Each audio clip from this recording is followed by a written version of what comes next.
Quem é Ismael? Se você descobrir quem é Ismael de acordo com a Escritura, você terá uma profecia muito grande nas suas mãos.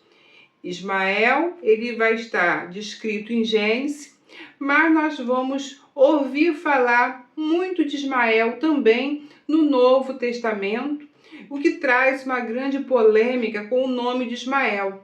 Mas há uma grande profecia através desse nome Ismael para você. Vamos ler aqui então sobre Ismael e falar sobre ele. Olá para os amigos, sejam muito bem-vindos aqui no nosso canal Rasgando o Véu.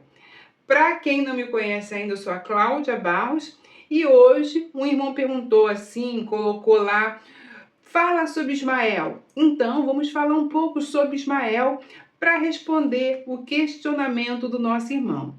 Então, queridos irmãos, Ismael, ele vai surgir aqui em Gênesis. Ele é o filho de Abraão com uma serva egípcia chamada Agá. Como Abraão e Sara estavam avançados em idade e até aquele momento não haviam gerado, e Deus havia dado uma promessa que Sara teria um filho, que Sara geraria e que Abraão teria uma descendência. Como eles olharam para aquela situação e pensaram, difícil resolver essa questão. Sara olhou para ela e falou, eu já passei da idade, eu não tenho condições físicas de gerar uma criança. E aí se tem aquela ideia de que era de costume da localidade, como Agá era sua serva, ela poderia oferecer a sua serva, porque o filho que da serva nascesse seria dela. E assim ela faz, segue-se o costume que era normal. Então, Agá vai gerar, vai ter um filho, o primogênito de Abraão, que se chama Ismael. Mas a promessa de Deus era uma promessa só. Então a gente vai entender quem era Ismael, qual era o papel de Ismael nessa história. Porque aqui a gente vê uma história onde está um homem casado com duas mulheres diferentes e como consequência disso, dois filhos que vão ser os opostos e muito diferentes desde o início da nossa história. Mas aí é que eu falo. Deus quer falar sobre uma família, Deus quer falar sobre filhos, Deus vem aqui revelar um casamento, ou Deus pega a história de uma família e vai trazer para você a mensagem que Ele quer, a palavra que Ele quer. Na verdade, não é só uma família, é algo muito mais profundo que nós vamos ver nesse vídeo. O que Deus quer falar através da vida de todos esses personagens. Deus vai falar um pouquinho comigo, um pouquinho com você sobre cada um. Mas o nosso foco aqui é Ismael. E então vamos aqui no nascimento. Então vamos ver aqui como vai nascer essa criança, porque depois a gente vai descobrir. Ora, Saraí, mulher de Abraão, não gerava filhos. E tinha uma serva egípcia cujo nome era Agá. E disse Saraí a Abraão, eis que o Senhor me tem impedido de gerar. Entra, pois, a minha serva, porventura terei filhos dela.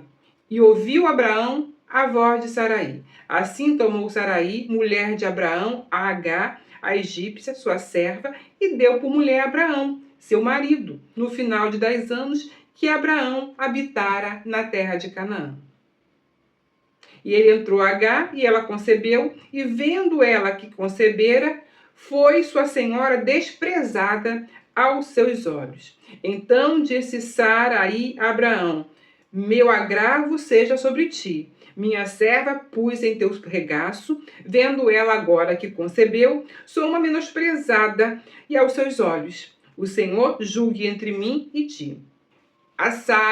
E aí a Sara vai repreender duramente a Agá, que vai fugir, e quando ela foge, ela tem um encontro com o anjo do Senhor, e aí o anjo do Senhor vai falar para ela, multiplicarei sobremaneira a tua semente, que não será contada, por numerosa que será.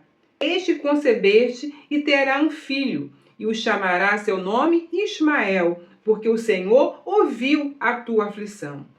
E teve Abraão, na idade de 86 anos, com H, Ismael.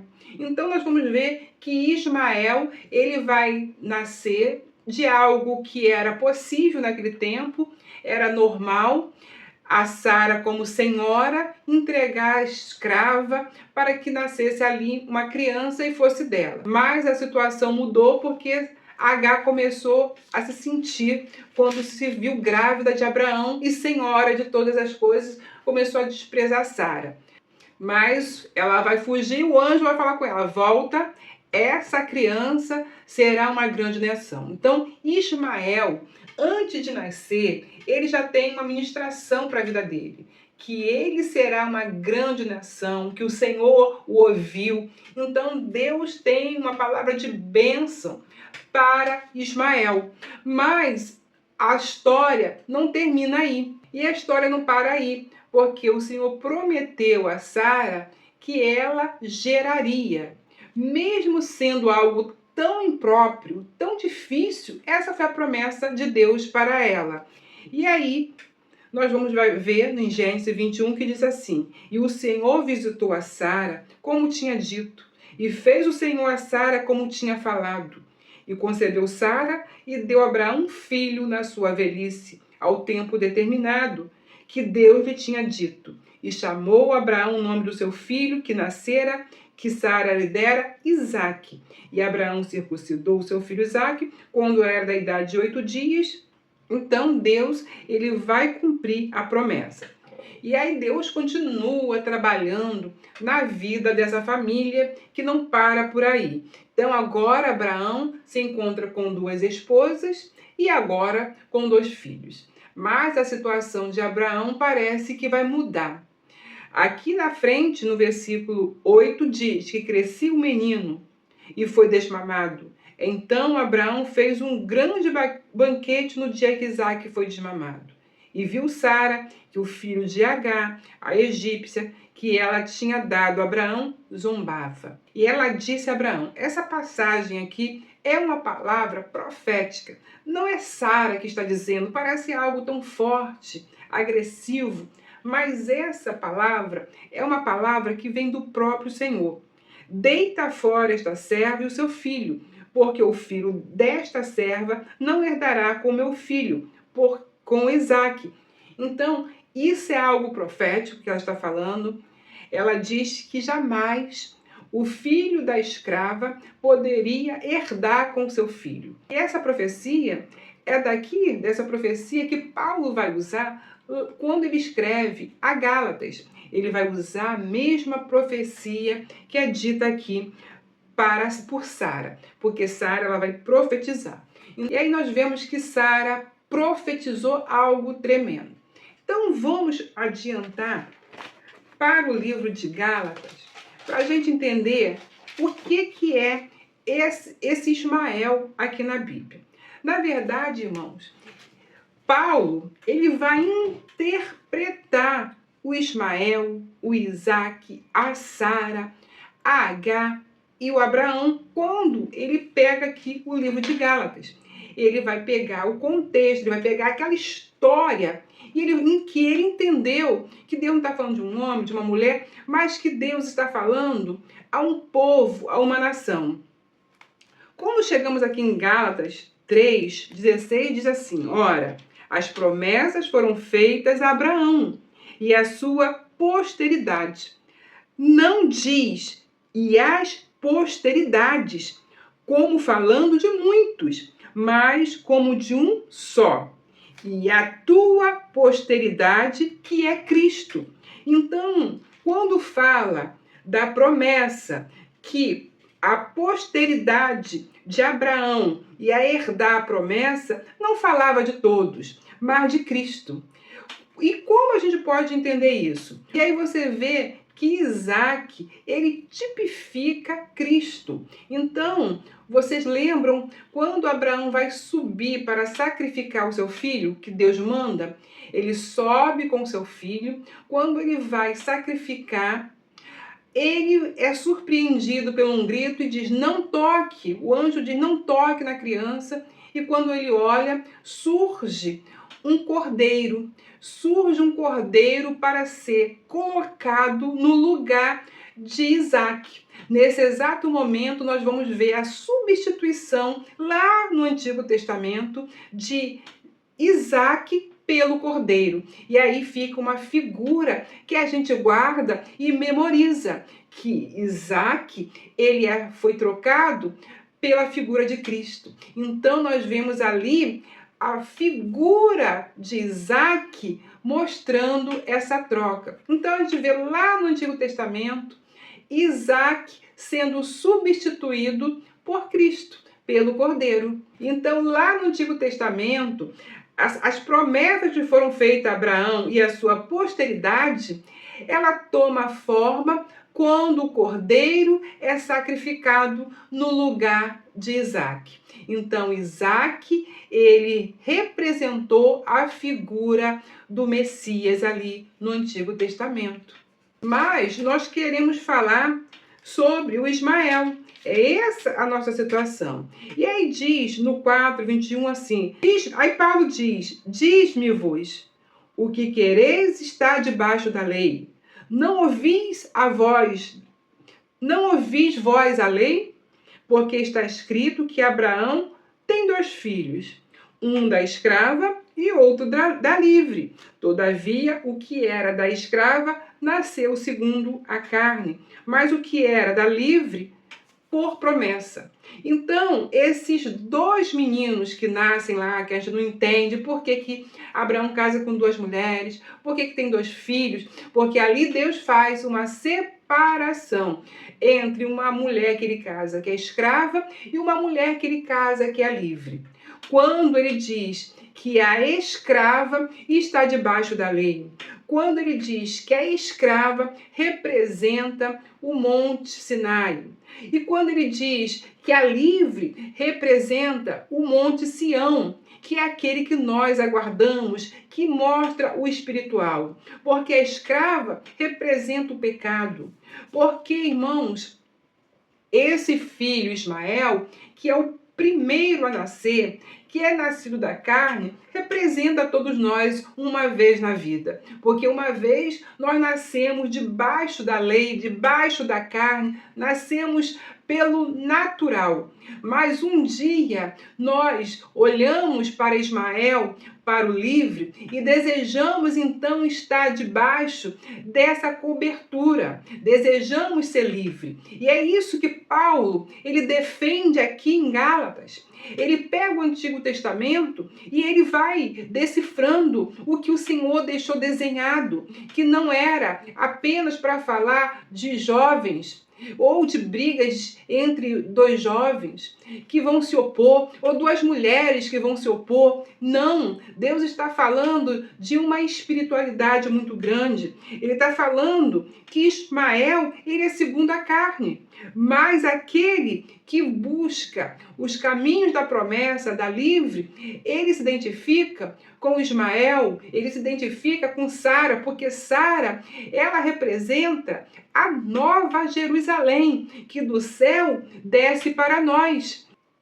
E Agar, ela representa a lei. Não é dizer que Agar está representando os árabes, que Isaac representa os judeus. Aqui não é essa posição que Paulo diz. Ele mostra 2 povos que têm o direito de decidir ficar debaixo da escravidão ou tomar a posição de livre. Ele mostra um povo que pode ser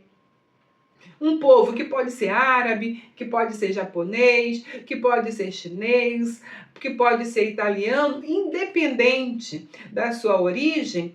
Mesmo que ele nasça escravo, ele pode escolher estar debaixo da liberdade em Cristo. E Isaac, desde o início, ele está representando Cristo. Isaac, ele faz aquela troca ali na hora do sacrifício e ele vem apontando para Cristo, porque lá no final Cristo vai surgir e é esse herdeiro da promessa Paulo está falando aqui que o herdeiro da promessa, na verdade, não é Isaac nem Ismael. Na verdade, o herdeiro de Abraão é Cristo, que viria. E ele deixa bem claro na sua colocação, quando ele pega lá o Antigo Testamento e começa a trabalhar por Gálatas, para que eles possam entender a mensagem que foi deixada por Deus, onde Abraão representa Deus. As duas mulheres representam aqueles que aceitam ficar debaixo da antiga aliança e aqueles que querem ficar debaixo da nova aliança. E a nova aliança é aquela que vem de cima, porque todos podem ser filhos de Abraão. É assim dito, Jesus fala, vocês são filhos de Abraão, mas fazem as coisas malignas. Vocês são filhos de Abraão, mas estão exercendo coisas erradas. Então não adianta ser filho de Abraão se não exerce. Então não adianta ser filho de Abraão se não está conectados com a promessa que é deixada aqui por Cristo. É isso que Paulo está falando. Então, Ismael, ele significa, ele representa todos aqueles que estão escravizados, todos aqueles que não abriram seus olhos e olharam para a promessa, porque era impossível Sara gerar com aquela idade toda. Era impossível Sara trazer à luz um filho, porque ela já não tinha condições sequer física para isso. Mas a intervenção divina fez com que ela gerasse. H nasce. H tem um filho natural, na carne, e Sara tem um filho do sobrenatural, de algo impossível que só Deus podia agir. Mas Deus fez aquilo para mostrar lá no final a sua promessa para conosco, que era o Messias vindo como descendente de Abraão. E eu vou ler aqui, ó. O que se entende por alegoria, porque estas são dois concertos, um do Monte Sinai, gerando filho para a servidão, que é H. Ora, H é Sinai, um monte da Arábia. Um dia a gente para estudar aqui esse monte da Arábia, irmãos, que corresponde a Jerusalém, que agora existe, pois é escrava com seus filhos. A Jerusalém, que está lá, que existe, que é representada por H, não por H por ser uma escrava, por estar debaixo da lei. Então ele faz essa alegoria. Mas a Jerusalém que é de cima é livre, a qual é mãe de todos nós. Mas como estão aqueles que era gerado segundo a carne, perseguido, que era... Ele vai falar aqui que os que são segundo a carne, eles perseguem aqueles que é segundo o Espírito. É assim que vai até o fim. É esse procedimento. Assim como Ismael perseguiu a Isaac, também aqueles que são da carne vão perseguir os espirituais até o fim. Então ele está mostrando nesse contexto o que Deus deixou para nós. Mas o que diz as Escrituras? Lança fora a escrava e o seu filho, porque de modo algum o filho da escrava herdará com o filho da livre. A mesma profecia que Sara pronunciou, Paulo vai usar aqui para falar conosco. De maneira, irmãos, somos filho não da escrava, mas da livre. Você não é filho de Agar e você não pode ser um ismaelita. Você precisa ser o filho da livre e ser filho agora do Messias. E o que ele quer dizer? Que nós não podemos ser filho da escrava, de Agar. Não podemos estar associados com Ismael. Mas nós precisamos ser filhos da livre, estarmos associados à promessa e à posteridade, aquele que viria, que é Cristo. E assim, aliançados com Cristo, nós estamos indo para a Nova Jerusalém, que é representada pela nossa mãe, Sara. Então, Ismael, aqui nesse contexto, que é colocado lá no Antigo Testamento, é colocado aqui por Paulo, muito bem colocado. Paulo faz isso com uma maneira tremenda, como esse homem cheio de Deus, conhecedor da palavra, consegue muito bem trabalhar o Antigo, o Novo Testamento e conectar tudo. É aquele que estava aos pés de Gamaliel. E ora, todos nós conseguíssemos entender as profecias dessa maneira. E hoje, como Paulo que está falando, ninguém vai dizer que é heresia, porque eu usei a palavra de Paulo para falar de Ismael. Espero que o irmão tenha gostado aí do vídeo, que vocês todos gostem. Não deixe de deixar seu like, compartilhar os vídeos e deixar o seu comentário para engajar melhor os nossos vídeos. Fico com essa palavra, até o próximo vídeo, se Deus quiser.